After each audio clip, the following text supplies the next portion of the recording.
નમસ્કાર દર્શક મિત્રો, ગુજરાત ભાજપમાં ફરી એક વખત વિવાદ સામે આવ્યો છે.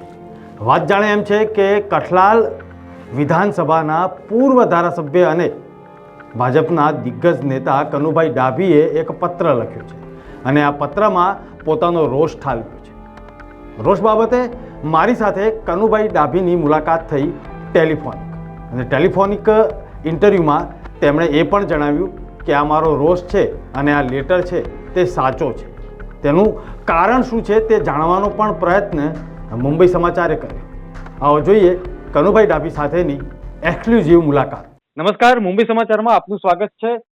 મુંબઈ સમાચાર સાથે જોડાઈ ચૂક્યા છે કનુભાઈ ડાભી, જે પૂર્વ ધારાસભ્ય છે, કપડવંજ કઠલાલ વિધાનસભા એરિયામાંથી ચૂંટાયેલા ધારાસભ્ય હતા અને ભાજપના અગ્રણી નેતા પણ છે અને પૂર્વ પ્રદેશ ઉપાધ્યક્ષનું કામ પણ તેઓ જવાબદારી પણ નિભાવી ચૂક્યા છે. કનુભાઈ, આપનું સ્વાગત છે.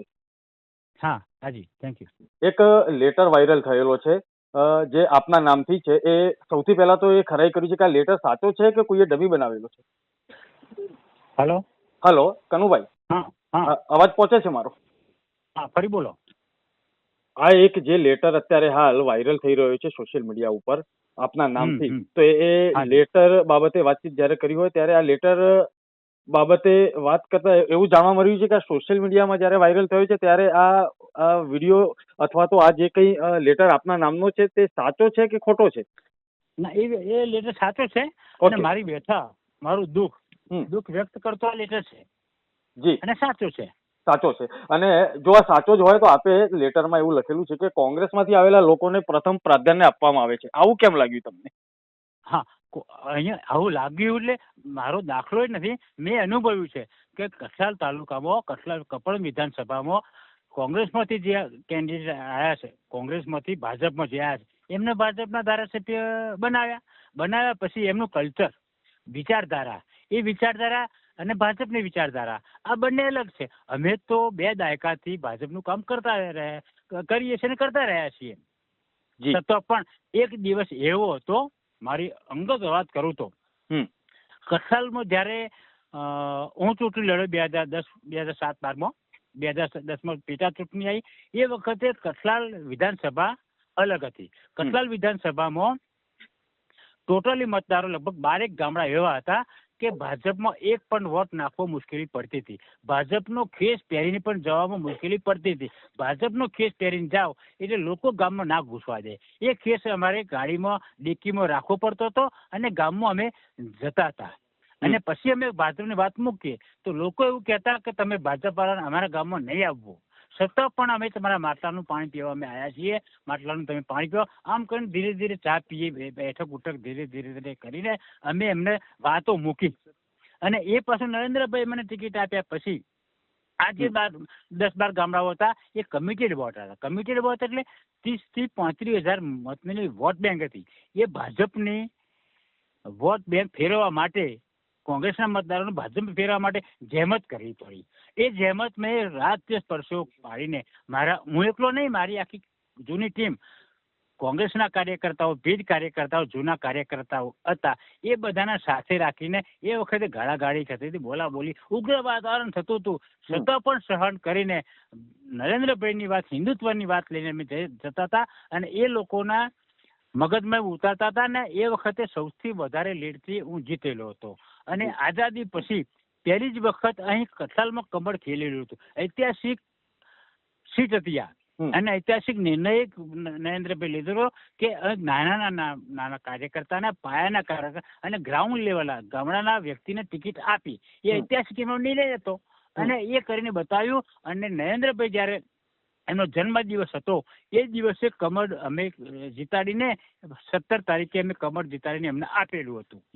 અને એ કાર્યકર્તાઓ, મારા એ કાર્યકર્તાઓ, એ વખતના કાર્યકર્તાઓ નારાજ હોય, મારા જેવા કાર્યકર્તાઓ નારાજ હોય, એમનું કામ ના થતું હોય, એટલા માટે મેં સોશિયલ મીડિયાના માધ્યમથી મેં એમને જણાવ્યું કે ભલે મારા ધારાસભ્યો વિચારધારા કોંગ્રેસની હોય, એ કામ કરતા હોય કે એ ફોન ના ઉપાડતા હોય તો મારો ફોન 24 કલાક ચાલુ રહેશે. તમે ગમે તેવું નાનું કામ, મોટું કામ હોય મારી પાસે લાવજો, હું ચોક્કસ તમારું કામ કરીશ. અને ભાજપમાં જ રહેવાનું છું, ભાજપનું જ કામ હું કરવાનું છું. આ મેં વ્યથા મારી વ્યક્ત કરી છે. એટલે એવું નહીં કે મને દુઃખ છે, મારા કાર્યકર્તાનું દુઃખ વ્યક્ત કર્યું છે. મેં જી. કોઈને ઉદ્દેશીને લેટર નહીં લખ્યો, પરંતુ મારા કાર્યકર્તાઓ ઉજાગર રહે, લાઈવ રહે, સંપર્કમાં રહે, કામ કરતા આવે એટલા માટે મેં કાગળ લખ્યો છે કે અન્ય પક્ષ મેં હોદ્દેદાર બનવા માટે કાગળ નથી લખ્યો. જી.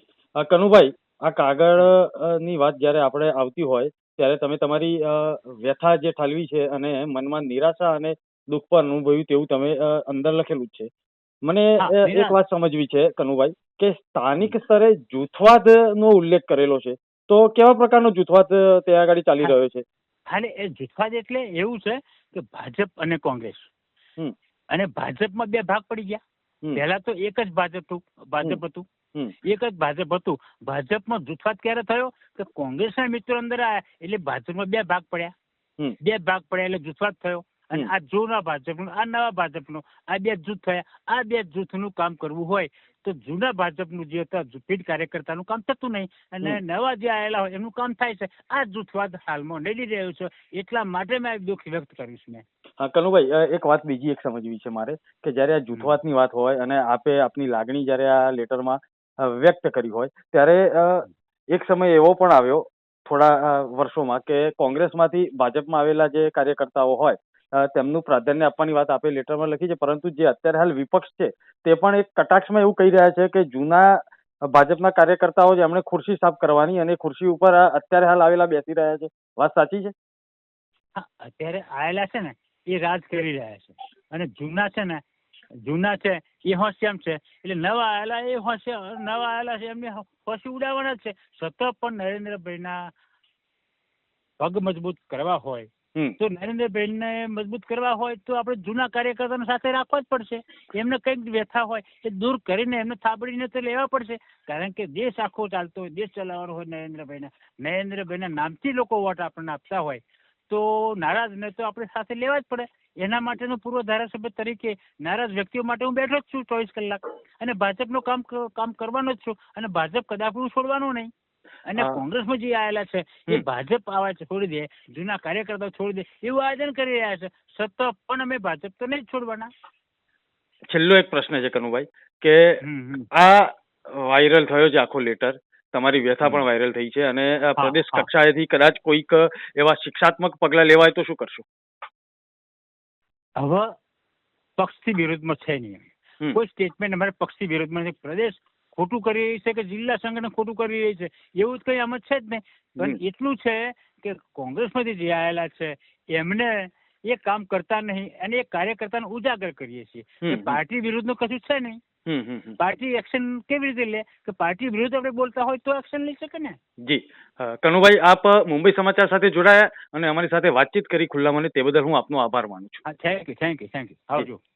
મિત્રો, હવે કનુભાઈ સાથે જ્યારે વાત થઈ કે આ પત્ર લખ્યા પછી વાયરલ તો થઈ ગયેલો છે, અને જો સ્થાનિક સ્તરેની જૂથવાદી સામે આવતી હોય અને સાથે સાથે કોંગ્રેસના કેટલાક કાર્યકર્તાઓ વચ્ચેની જે જૂથવાદનો જે એક ચરમસીમાએ આખી વાત પહોંચી છે, ત્યારે જો પ્રદેશ કક્ષાએથી કોઈ પગલાં લેવામાં આવશે તો શું કરશો? તો કનુભાઈ ડાભીએ એક જ વાક્યમાં જવાબ આપ્યો કે આ પત્ર મેં કોઈને ઉલ્લેખીને નથી લખ્યો. હવે જોવાનું એ રહે છે કે પક્ષ શું કહે છે આ પત્ર બાબતે. જોતા રહેજો મુંબઈ સમાચાર. નમસ્કાર.